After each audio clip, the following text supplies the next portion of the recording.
প্রথম শেখ সাহেবকে,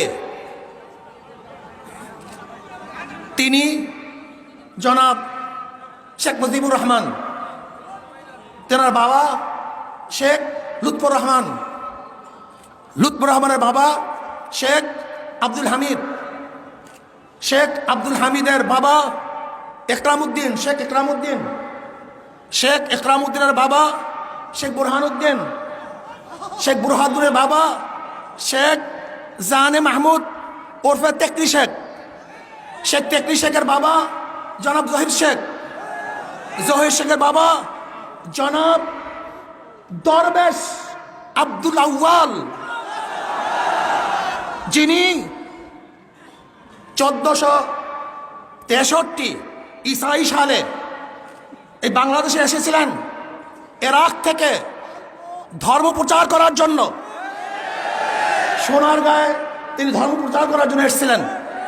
তেনার পূর্বপুরুষ সোনারগাঁয় শেখ আব্দুল আউয়াল, যিনি ইরাক থেকে এসেছিলেন, তিনি বাইজিদ বুস্তামি রহমতুল্লাহ আলাইহি একজন শাগরেদ ছিলেন। তেনারই বংশধর বুরহানুদ্দিন সাহেব, শেখ বুরহানুদ্দিন সাহেব, তিনি টঙ্গীপাড়ায় এই দিন প্রচার করার জন্য সেখানে অবস্থান করেন। সেখানেই তিনি দিন প্রচার করেন। আমরা কি দেখেছি? শেখ সাহেব উত্তাসুরীরা একজন ধর্ম প্রচারক ছিলেন, ইরাক থেকে এসেছেন ধর্ম প্রচার করার জন্য। শেখ সাহেবের বাবা একজন দাড়িওয়ালা টুপিওয়ালা, তার দাদা একজন দিনদার, তার পূর্বপুরুষ সবাই মুসলমান। কাজে কেউ যদি বলেন শেখ সাহেব নাস্তিক কমিউনিস্ট, আমি বলবো তুই মিথ্যা কথা বলছো, সে একজন মুসলমান, সে একজন মুসলমান। এবার আসুন, শেখ সাহেব প্রথম কেন জেলে গিয়েছিলেন আপনাকে জানেন? পড়েছেন? আমি নিয়ে এসেছি দলিল, অসমাপ্ত আত্মজীবনী শেখ মুজিবুর রহমানের।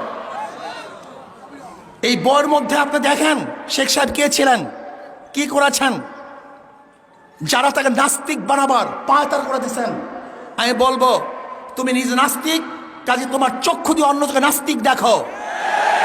তুমি যদি মুসলিম হও তাহলে তোমার চক্ষু দিয়ে আরেকজনকে মুসলিমই দেখবা। আমি কিছু প্রমাণ দিই।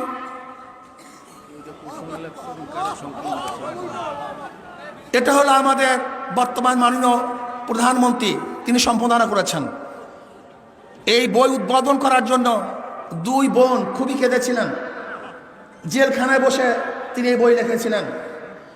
শেখ সাহেব প্রথম জীবনে জেলে গিয়েছিলেন, তখন তিনি অষ্টমে পড়েন বা সপ্তমে পড়েন।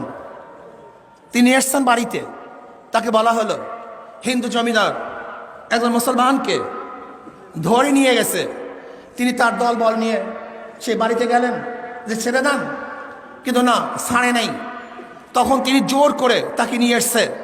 এরপর সেই হিন্দু জমিদার তার বিরুদ্ধে কেস দিয়েছিল, সেই কেসেই তিনি প্রথম জেলে গিয়েছিলেন। এর বর মধ্যে